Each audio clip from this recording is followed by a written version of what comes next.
Aries, Ashe, Obatula, Ashe, Nila Hotep, Ashe, Anu, Ashe, Ptah, Ashe, Apollo, Ashe, Da, Ashe, Zaka, Ashe, Shango, Ashe, Makali, Ashe. You know what they say about shortcuts. You know, I end up being a long cut, so next time I'll come the way I usually come. Today, what I'm gonna deal with today is I want to get into some of the prophecies of Noble Drew Ali, especially in light of a lot of the current events that's taking place right now. I'm gonna start off with his main warning to America, to the nation. And then I'm going to get into some of his prophecies that he mentioned of things that will come to pass if his warning was not heeded. You know, a prophet was sent to this nation to warn this nation, to uplift us, as well as to warn this nation of what will come to pass if the warning is not heeded. So I'm going to start off with that. This is a warning that was given to the nation on Friday, November 30th. And I'm going to return back to this picture because I want to show you something regarding that picture. I hate to. Let me know if it cut off.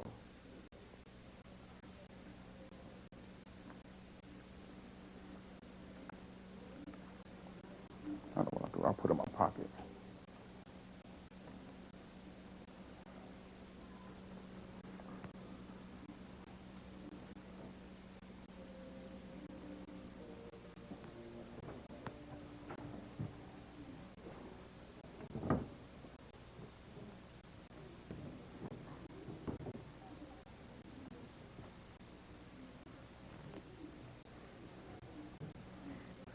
Trying to see if I could get the whole thing on the screen.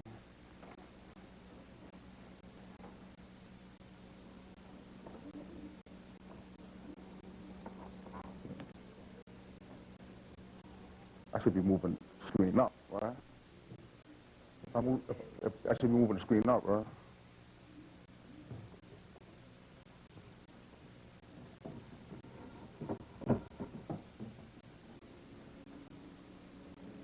Yeah, that's better. All right, good. Now we got the whole thing on here. All right. You want to leave this? Want to leave those lights on or what? This is the prophet's warning to the nation on Friday, November 30th, 1928. And this is very important because this sets the stage of what actually was the prophet's mission and what he was warning us as well as America with regards to. It says the citizens of all free national governments, according to their national constitution, are all of one family, bearing one free national name. Those who fail to recognize the free national name of their constitutional government are classed as undesirables and are subject to all inferior names, abuses, and mistreatments that the citizens care to bestow upon them. And it is a sin for any group of people to violate the national constitutional laws of a free national government and cling to the names and principles that delude to slavery. The question may arise, what free national government or what free national constitution is he referring to? He's referring to the free national government of the continental United States.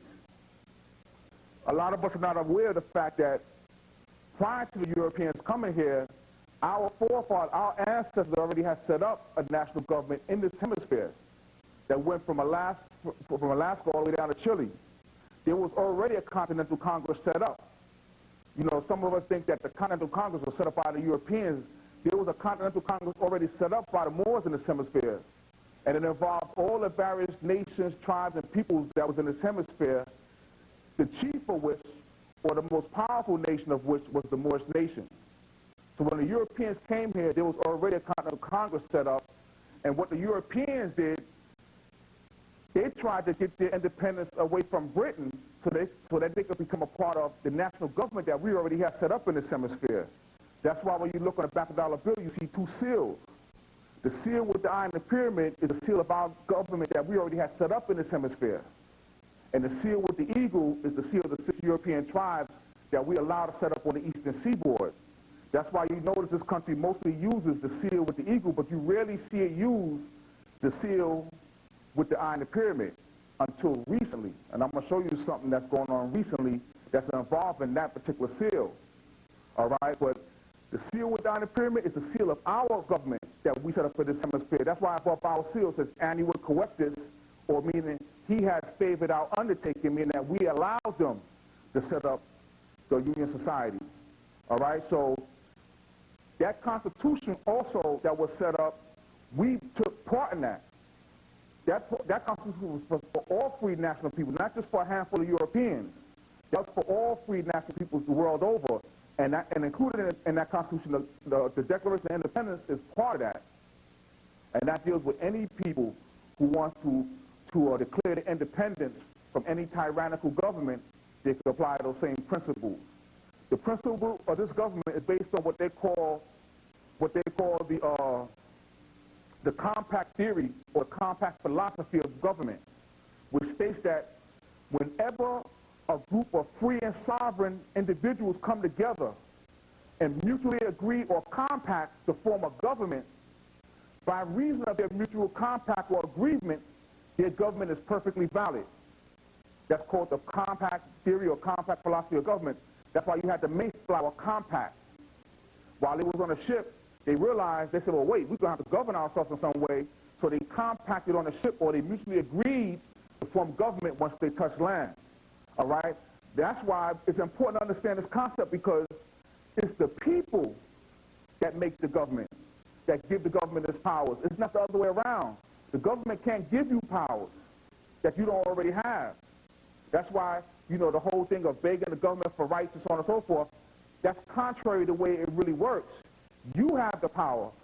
As sovereign individuals, you have the power. When you come together and mutually contact with other sovereign individuals, you delegate or turn over some of that power over to the government so that it may function.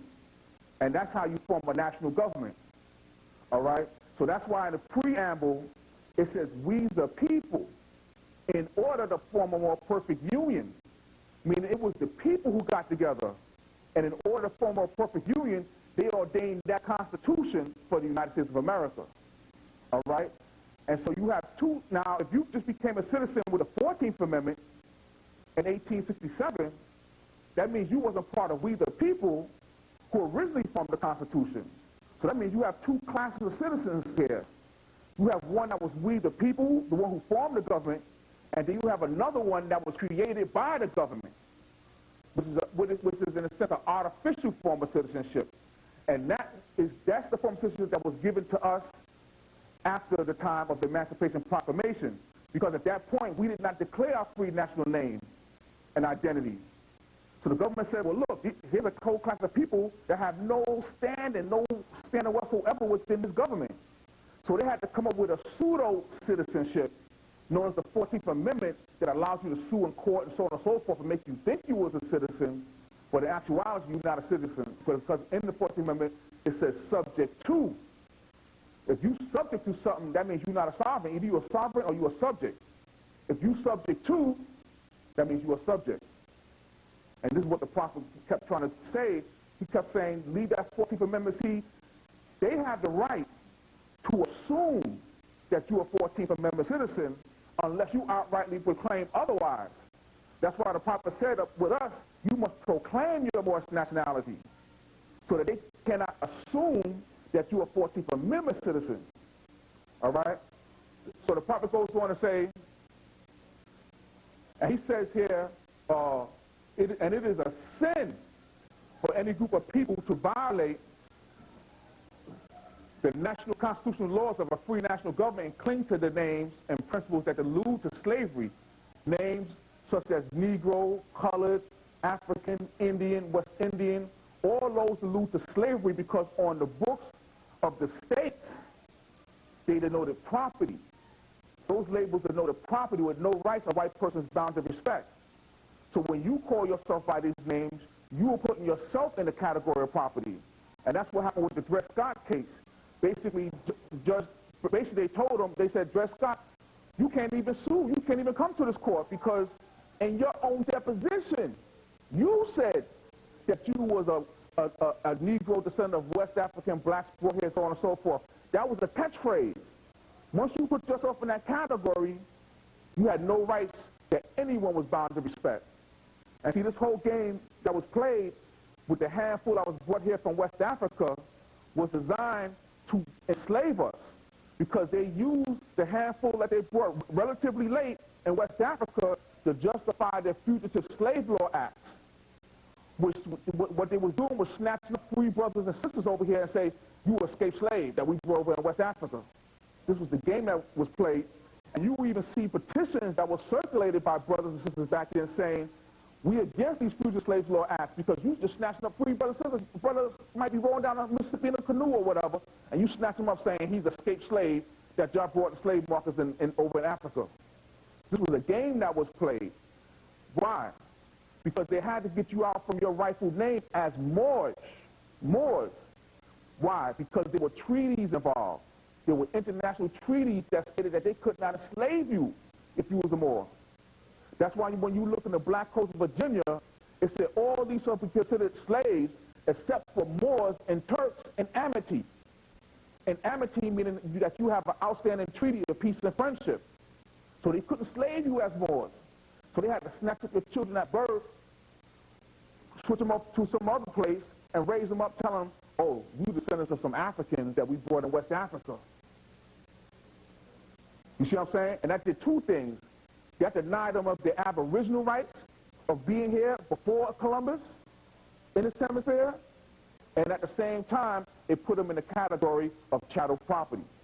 All right? So whenever we call ourselves by those names, we put ourselves in that same category. See, the Moors, you know, we deal with science, Moorish science, you know.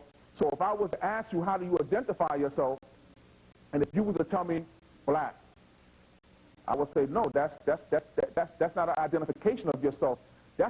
Black is the adjective. An adjective describes a thing, but it does not identify a thing. And if you say you were black, I would say that was an unscientific or inaccurate description at that, because you're not really black. You're various shades of brown. So not only is that description does not identify you, but it's an inaccurate description of you at that. If you tell me you African American, well, Africa is a continent made up of many nations. So when you say African, you're not identifying yourself, you're not connecting yourself to any nation with any continuity of laws, treaties, and so on and so forth. So when you say African American, that's like, well, you have no established rights in the history of law that we could go by.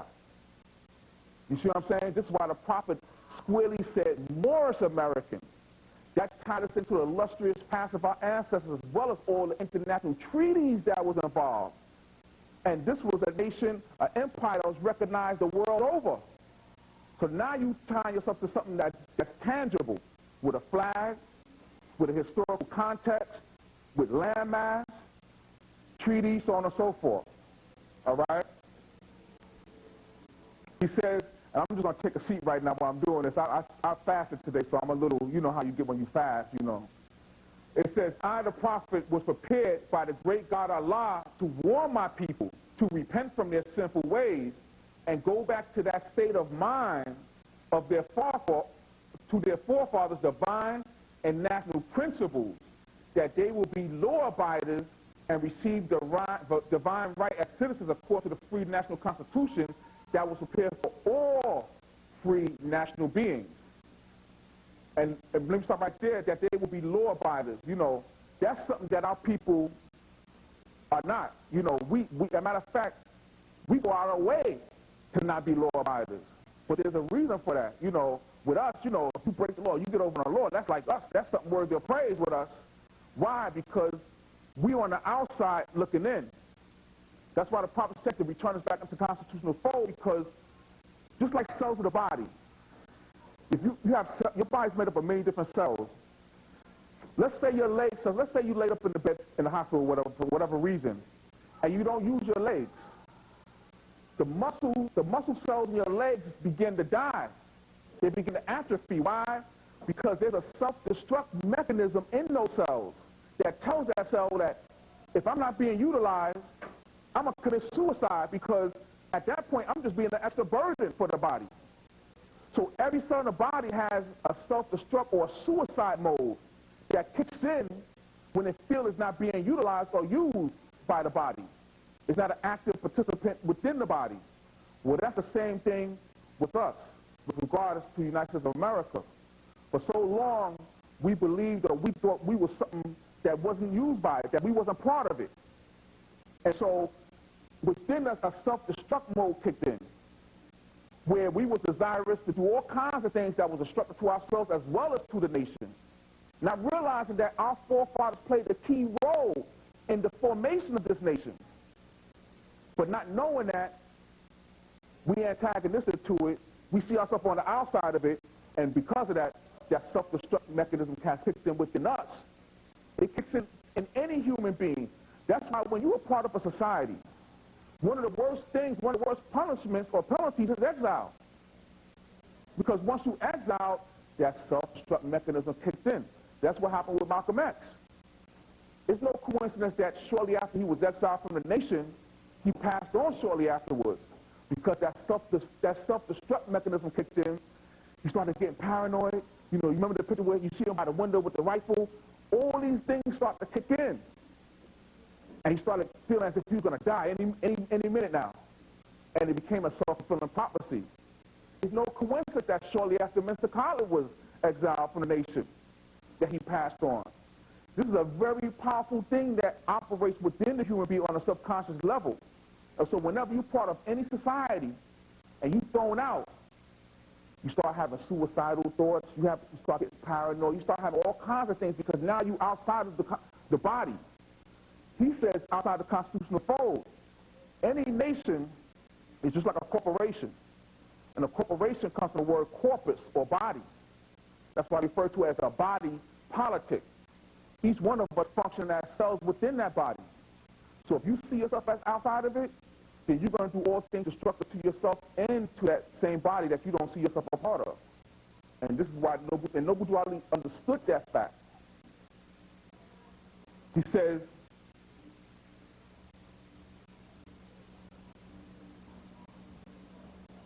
they are to, talking about us, they are to claim their own free national name and religion. Free national name and religion that identifies you with a landmass, with a nation, and your religion gives you self-determination, the right to live according to your own principles. See, the Prophet also understood the fact that within religious, as a result of the doctrine of religious freedom, if you proclaimed your religion, then within that, you have self-determination. You could do any act or forbear to do any act for conscience sake, as long as it's in tune with your religion and not harmful to society as a whole. He says here, there is but one issue to them to be recognized by this government and the nation of the earth, and it comes only through connection with the Moorish divine national movement, which is incorporated in this government and recognized by all other nations of the world.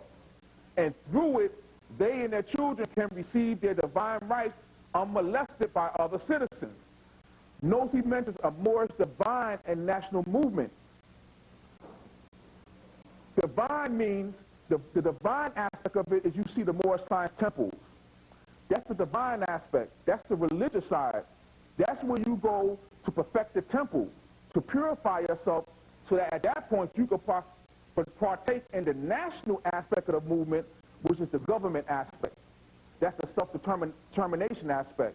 And so the Prophet put it in the right order. He didn't put the cart before the horse. He said, first come into the temples, clean up your act, clean up your ways, and then you are fit to partake and